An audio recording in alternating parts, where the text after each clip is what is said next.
नमस्कार दोस्तों, स्वागत है आप सभी का इनॉलेज टाइम में। दोस्तों, भारत में बनाई जाने वाली सबसे बड़ी जल विद्युत परियोजना यानी कि दिबांग हाइड्रो पावर प्रोजेक्ट को हाल ही में सेंट्रल गवर्नमेंट ने अप्रूव्ड किया है।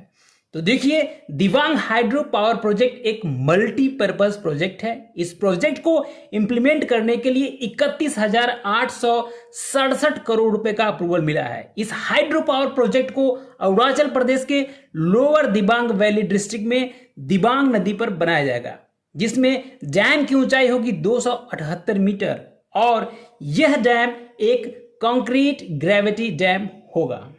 तो दोस्तों, फाइनली सेंट्रल गवर्नमेंट के अप्रूवल के बाद जल्द ही इस पर कार्य करने की प्रक्रिया शुरू होगी और पूर्वोत्तर राज्य अरुणाचल प्रदेश में भारत का सबसे बड़ा जल विद्युत परियोजना बनकर तैयार होगा। इस परियोजना से 2880 मेगावाट का बिजली उत्पादन किया जाएगा। इसके लिए 12 अंडरग्राउंड पावर हाउस बनाए जाएंगे और प्रत्येक पावर हाउस की कैपेसिटी 240 मेगावाट होगी। इस प्रोजेक्ट को कंप्लीट करने की जो अनुमानित अवधि है वह है 9 वर्ष।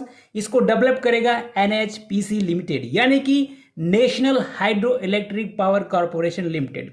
NHPC limited government of India का एक ऑर्गेनाइजेशन है और यह देश का largest hydro power development organisation है। इसको एस्टेब्लिश किया गया 1975 में कंपनी एक्ट 1956 के अंतर्गत। NHPC लिमिटेड के वर्तमान चेयरमैन एंड मैनेजिंग डायरेक्टर हैं राजीव कुमार विश्नोई। चूंकि दोस्तों दिबांग हाइड्रो पावर प्रोजेक्ट एक मल्टीपर्पज प्रोजेक्ट है, यह बड़े स्केल पर पावर जनरेट तो करेगा ही, साथ ही इसका जो मेन पर्पज है वह फ्लड कंट्रोल यानी कि बाढ़ नियंत्रण और वाटर स्टोरेज यानी कि जल का भंडारण करना।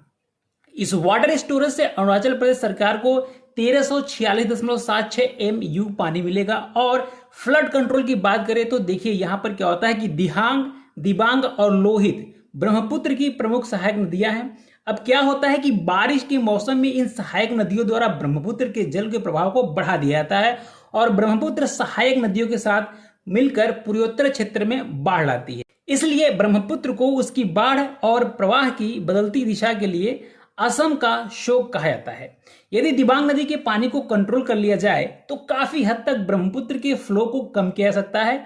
तो इसलिए दिबांग नदी पर हाइड्रो पावर प्रोजेक्ट बनने से फ्लड को काफी हद तक कंट्रोल किया जा सकता है और निचले इलाकों को बाढ़ से बचाया जा सकता है। वहीं दिबांग नदी की बात करें तो यह नदी भारत चीन सीमा पर स्थित किया दर्रे के पास से निकलती है।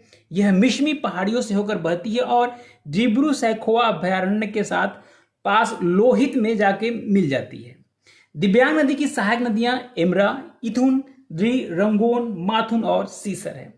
तो दोस्तों, अरुणाचल प्रदेश सरकार को इस परियोजना के पूरा होने के बाद 12% बिजली मुफ्त मिलेगी। इसके अलावा 1% बिजली स्थानीय क्षेत्र विकास कोष में दी जाएगी। इस हाइड्रो पावर प्रोजेक्ट की अनुमानित लाइफ 40 वर्ष है। इस दौरान मुफ्त बिजली और स्थानीय क्षेत्र विकास निधि को मिलाकर इस योजना से प्रदेश सरकार को 26,785 करोड़ रुपए का फायदा होगा। तो दोस्तों, आज के लिए इस वीडियो में इतना ही। Thanks for watching. मिलते हैं एक नए ज्ञानवर्धक वीडियो में। नमस्कार, जय हिंद।